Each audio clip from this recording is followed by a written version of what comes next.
Hello,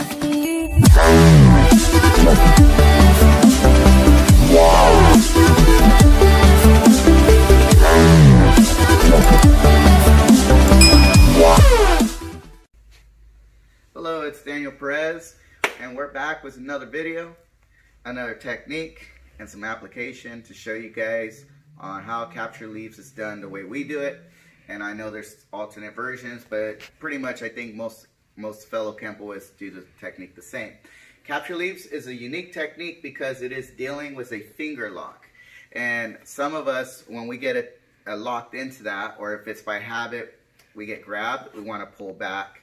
And that's not the best situation for this, because if we pull back while someone's pushing down, we can have our fingers broken, right? So normally the finger lock is done with, like, if someone's grabbing these two fingers, the middle finger, even isolating the pinky finger, which can hurt, right? So hopefully at this moment of time when we get grabbed, we can use the lifting method to try to relieve the pressure rather than pulling back. So in this case, we do it from a flank position, but it can be from the front position as well. So normally it's a more of a security type lock hold to take someone out. And I like the idea of like how someone would try to remove someone without causing a huge ruckus. And by doing that, it's just quickly grabbing a finger and isolating them and taking them outdoors or whatnot, getting rid of the issue, you can say. So again, the person's on my right flank. Okay, so as they start to move, they're grabbing my fingers, and as they start to lift up is when I shoot in the hand sword along with them to put the pressure between the grab and the fingers here. So I'm slicing and tracking up my own arm. As I, from there, fold the elbow, I like to cover the head, doing a left back elbow, and then dropping the elbow down to do a right outward to the rib cage here. Okay, so with a torquing outward elbow, and then from there crossing out at that point. So it can be done from the front and just be slightly adapted or changed. But capture leaves represents the fingers, as the twigs are the arms, branches are the legs. Okay, so it's unique how, you know, each technique has their structure of names given to the anatomy of the body, you know, using like nature and stuff like that. So it's really cool. But we'll take the finger lock. So again, hands are to the side. Never start like this. I mean, I might have, you know, just to kind of go from the base version, but more or less it should come from the bottom up like a rise, right? So if someone grabs my hand, and as they're grabbing my fingers, I'm going to go with the motion. I'm not going to resist it. So I'm actually going to come up, boom, and then take that left hand sword. From there, I have this little torquing action where I can anchor. Now, as I anchor, I pull up here. So I have opposing forces on this motion. So once I do that, I can spin and rotate into either a modified forward bow or closed nail, depending on whatever feels comfortable.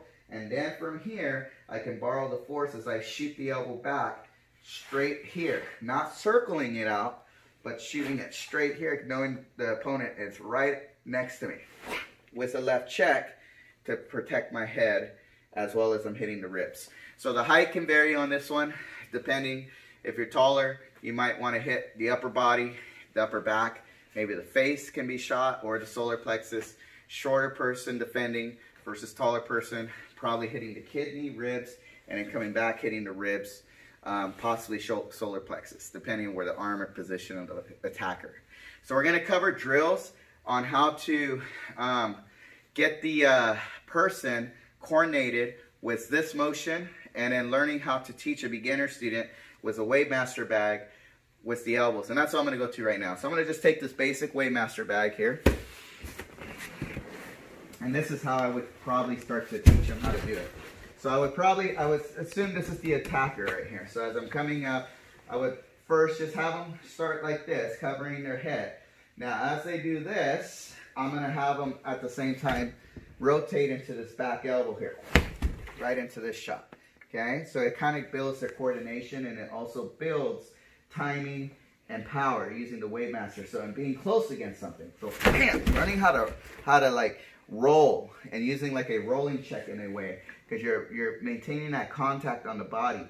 There shouldn't be too much space, because if that person's real close to you, all you have to do is just come back and shoot the elbow. So once again, from here, we have them start just hand here, have their foot forward, which is simple. We don't even have to do the step, and just coordinate this arm action here. And then come back and then come back down with the elbow here, okay? So again, we have 1, 2, and it just teaches them how to hit with their momentum and how to shoot the hips and time the elbow. And then you can take this on a bob bag, if you have a bob bag, and really give them visualization with the elbows, stuff like that. So I mean, you want to be able to get to that point. So we're going to do some body application in a moment. Okay, we're back with some props, and we're going to show you guys how to use this with bags, possibly even noodles, stuff like that, to kind of work on how we can use still like COVID drills and body application drills. Okay, so for those of you that still want to be careful with the contact, again, you can still teach techniques correctly and efficiently with props bags. At the same time, us that really want to start learning how to apply it on the body, I'm going to cover those as well. So we're going to take this lifting hand sword coming straight up, and it's not much of a strike, but it can be depending on the situation, but it's more just to break the hold. It's more to loosen the grip of the attacker, so that way you can start getting into your spinning elbows and all that, okay? So if we take here, I have this, I'm going to take the bag, the pad, and she's just going to come up and hit with the sword. So go. Okay, and again, go. Okay, and go. Good. So again, she's just coming up, coordinating the arm and the leg, because as we know, they are opposites. So we are using opposites in this, right? So we have the right leg stepping up while our left arm is rising. Okay, so with that being said, it's starting to give the student now some ideas on how to use your opposite limbs together. Shield and sword is going to teach them also how to kind of, in a way, deal with being able to block with it. And this, in a way, is a strike, but yet a block, because it's loosening up the grip of the attacker. Okay? We're assuming to make sure, hopefully, that works. So if I go here, go. There you go. And go. And go. Okay. You can even put some pressure. So if I swing the bag down, they can feel a little more resistance with it. Here. And really feel like it's a strike. So now it's more of a striking and defense, right? So which is really neat. So being able to take this hand sword and then torque it over, it's very similar again to this shield and sword situation. So what we're going to do now is kind of explaining how the attack can be. So if I'm on this side, and primarily if I wanted to control her, I would pick her fingers up and then pull them down, and then I have her with me. If I can also get her into a lock in this case. So if I get her fingers and get under her arm, if she starts to lift up real high and I get under her arm, I can twist it and catch her this way, okay? And then once I get her there, I can just put some pressure on her elbow. So I can try to lock her up. So that's why it's very important, as soon as you start to get grabbed, to go with the person and use a borrow force or pass least resistance in a way. So while I'm grabbing her, she's going to step forward and lift with me. So while I'm doing this, she's going to go with it, okay? So with that being said, don't resist it, okay?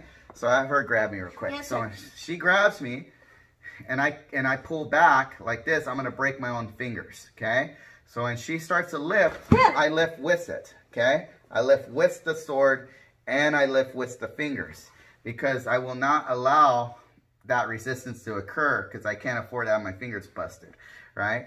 So again, she's grabbing, she's putting the pressure, and I do this, and I try doing it from here. It's not going to work. I'm going to break my own fingers. So once again, we'll go slow. She grabs, she starts to raise. I raise with her. I come up, and this comes in. I might have a chance to break the hold from this point without even chopping, because depending if I can get my elbow up too. So if we go here and she starts, I can possibly use my elbow to try to, but even then I might still put a risk on fingers being broken. So I like to use this left hand just as a safety mechanism. So as soon as she comes up again, I go with it, and then I shoot this up. Now from here, I fold it, and that's when I can roll and shoot the back elbow right here. And then from there, if her arm is still up, to protect my head here from an elbow shot. And then from there I can slip it, come down and grab her arm here and check it here. And then I can reverse and check, okay? So it's a really cool technique because it's like twirling wings, but we're working on being on this plane, twirling, versus stepping all the way back and doing it with the right, okay? In this case, I'm kind of doing a reverse of it. I mean, it's almost like just a left, back, and then right, rather than right, left. So it's the opposite of the original twirling wings. So ideally, I would teach the student this. I would have, now if we had bags here, again, you have the person, you just have a bag here on the side, okay? If I really wanted to match her, then I would, you know, it'd be kind of odd for me to put the bag like this, but I could do this too. So because I'm grabbing her with my left. So she can do a spinning back elbow. Yeah. Right? And then from there, I can adjust it, and that way she can do the outward. Yeah. Right into it, okay? So she can rotate the hips. Now you can do forward bows. You can play with this. So let's back up a little bit. So if she does the back elbow, she can do the forward bow here. So she has one. She can rotate the hips if she has the ability. And that way she can then pivot back to the neutral with the outward elbow. Go. Yeah. Okay? So again, it's just, again, teaching the student how to ricochet off the body and borrow the force. So I have 1, 2, and go ahead. Go. Go. Go. Okay? And that's the idea. Okay? So you're learning how to, in a way, use a rolling check in tight, close corners, being able to strike and keep everything nice and tight while using these elbows. Because the elbows don't need too much range. We don't have to go all the way here. All I have to do is shoot this back and then put my depth in there or width, and I can have some power. Okay, so that's what's neat about this technique. So I would establish that with the students. And that's something that is good for the beginners. It's just teaching them how to work opposites and then taking this and then shooting the drive of that elbow coming to that rotation. 1 and then 2. Right? And it just really gives them the feel of control, power, and ability to time those actions. So once again, we'll do it slow. So full technique would be, I come in, I grab her, she's gonna go with that motion. She protects her head. As she does that, she catches me in that kidney here, and while I'm moving forward, that's when she has the elbow shooting out. Okay? So once I hit here, my my ribs should be running into the second strike. Okay, so if we do it again, we go slow. We come here, 1, she lifts, she hits here and strikes. Okay, so now we're going to speed it up a little bit. Yes, sir. 3. Yeah. Okay, and that's why that check is important. That check should be pushing someone away. So if we go slow again, we come up here, she breaks, she pushes, and that's the idea. My balance should be thrown off. I should not have any balance in this technique. Okay, so if we come here, go ahead and grab. Yes, sir. So as she comes up, 1, and right here I can start pressing here against her arm if I can get right in this point. Now, once I have this ability, now I can maintain this contact by rolling and shooting this back elbow. And once I push her here, she's gonna run into my second elbow with a check, and that's how I can cross out. So again, it's being able to get that elbow tight and teaching the student how to work that hip, how to rotate those hips using the dimension of width, and then settle, which is our height. So traveling in that horizontal travel, and then being able to stay balanced.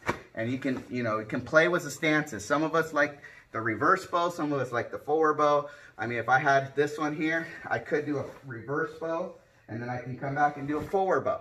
I can do that, or I can pivot back into my neutral, depending on how close they are, right? So it's more or less on how much range you have, how close they are, and what it takes to generate your power from your strike. So that's our beginner version for capture leaves. I hope you guys enjoyed it. Appreciate the feedback, and leave a comment down below. Please subscribe to the channel, give the video a thumbs up, and if you like what we do, we'll continue to put more content up, and I'll continue to go throughout the purple belt techniques in the system. And the next video will be capture leaves advanced version, which is what we usually like to do is graft, suffix. We like to put in a what if phase in there and just break down on different ways we can make the technique work. So thanks again. Hopefully you guys enjoyed it, and you guys have a great day. Thanks for watching the video. Click on the bell and subscribe to the YouTube channel.